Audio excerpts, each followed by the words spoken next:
Normal neyrosonografiya beyin strukturlarının sağlam olduğunu, lakin patoloji olduğunu göstərir.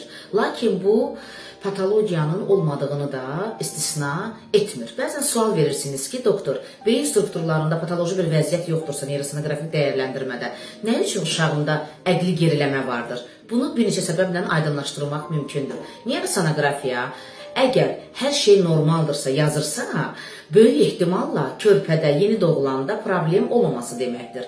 Lakin bəzi hallar istisna təşkil edə bilir. Sinir hüceyrələrinin işləmə səviyyəsi, sinir bağlantılarının, sinapslarının işləmə səviyyəsi, beynin iş prinsipinin normal şəkildə davam eləməsi. Bunlar struktur normal olsa belə problem yarada bilir, əfsuslar olsun. Yəni funksional problemlər yarada bilir. Hüceyrə səviyyəsində zədələnmə vardır ki, bəzi hallar olur ki, oksigen çatmazlığı, yüngül dərəcəli hipoksiya, hər hansı bir metabolik xəstəliklər buna qoşula bilir. Bu vəziyyətlər neyrosonoqrafiyada görünməyə bilir, lakin inkişaf geriliyi verə bilir körpədə. Körpənin beyni sürətlə inkişaf edir. Bəzən problem var, amma hələ struktur dəyişikliyi yaratmayıb. Zamanla, aylar sonra klinik əlamətlər verməyə bilir ki, erkən dövr dəyişikliklərində hələ də formalaşmayan bir patologiyalar vardır.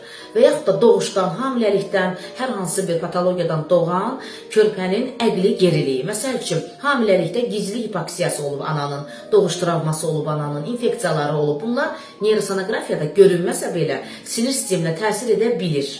Ona görə də hər zaman səbirlə, təmkinlə həkiminizə suallarınızı verin, uşaqlarınızı, körpələrinizi müayinəyə gətirin və çalışın seçdiyiniz mütəxəssis də işində dənəyimli radioloji doktor olsun.